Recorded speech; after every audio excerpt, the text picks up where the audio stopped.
আমিষ ও নিরামিষের বাহার চ্যানেলে আপনাদের সবাইকে জানাই সাদর আমন্ত্রণ। আজকে কীভাবে সহজে চোকোবার আইসক্রিম করা যায় চলুন তাহলে দেখে নেওয়া যাক। এখানে আমি নিয়েছি 500 দুধ। এটাকে দুধটা জাল দিয়ে আমি হাফ করে নেব। এটা ঘন হয়ে গেছে, আমি এখান থেকে 1 হাতা দুধ তুলে নেব।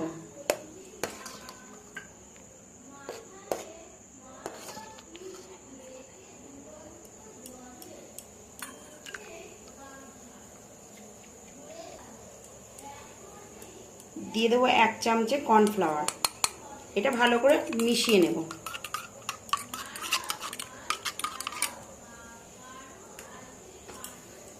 দিয়ে দেবো 1 বাটি চিনি।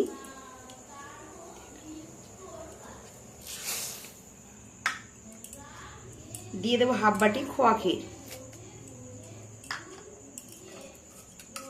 দিয়ে দেবো দুধের সঙ্গে মিশিয়ে রাখা কর্নফ্লাওয়ারটা। এটা খুব ভালো করে দুধের সঙ্গে মিশিয়ে নেব। দিয়ে আবারও 15 মিনিট এটা জাল করে নেব।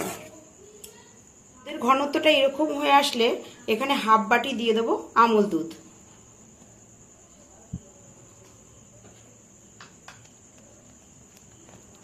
এটা ভালো করে আবারও আমি মিশিয়ে নেব। দুধের ঘনত্বটা এরকম হয়ে আসলে গ্যাসের ফ্লেমটাকে আমি অফ করে দেবো। দিয়ে রুম টেম্পারেচারে রেখে ঠান্ডা করে নেব। মিশ্রণটা রুম টেম্পারেচারে এসে গেছে, এটাকে এবার মোল্ড করব।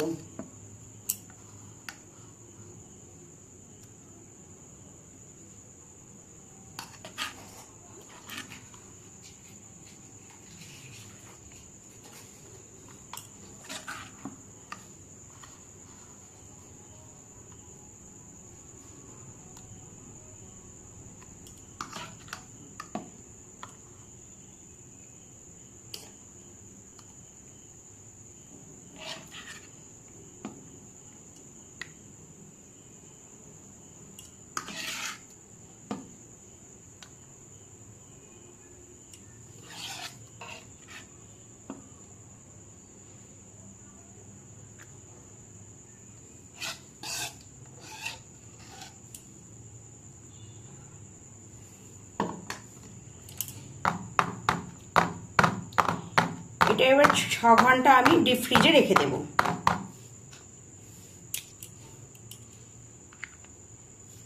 ক্রিমটা কোট করার জন্য আমি এখানে আগের থেকে গরম জল বসিয়ে দিয়েছি।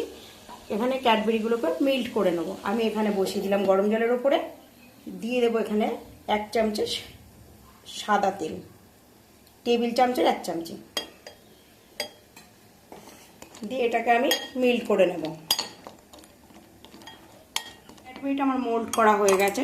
এটা আমি রুম টেম্পারেচারে করে নিয়েছি। এইবারে আমি মোল্ড করা আইসক্রিমগুলো আনমোল্ড করব।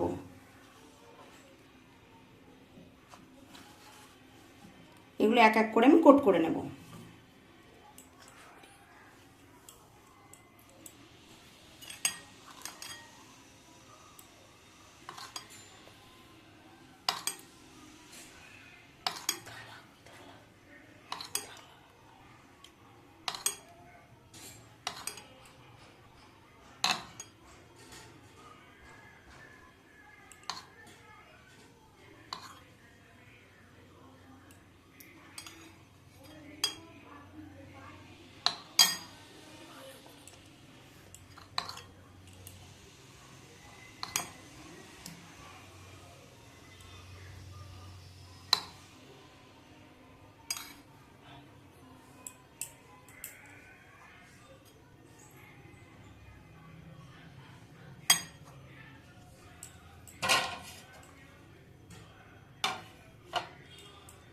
এইভাবে আমি প্রত্যেকটা কোট করে নেব।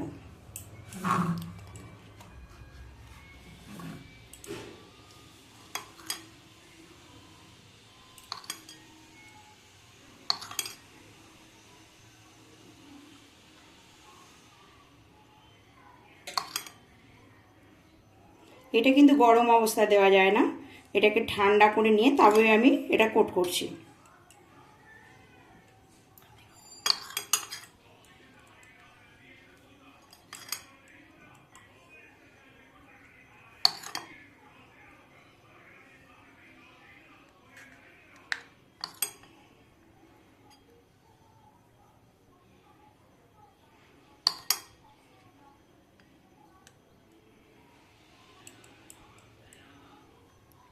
প্রত্যেকটা এইভাবে কোট করে নেব।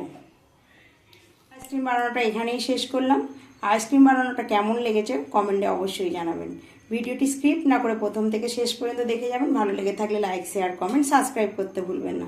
সাবস্ক্রাইব করে চ্যানেলটির পাশে থাকবেন, পাশে থাকা বেল আইকনটি অবশ্যই প্রেস করে দেবেন। আবারও আপনাদের সঙ্গে দেখা হচ্ছে নতুন কোনো ভিডিওতে। ততক্ষণ ভালো থাকবেন, সুস্থ থাকবেন। ধন্যবাদ।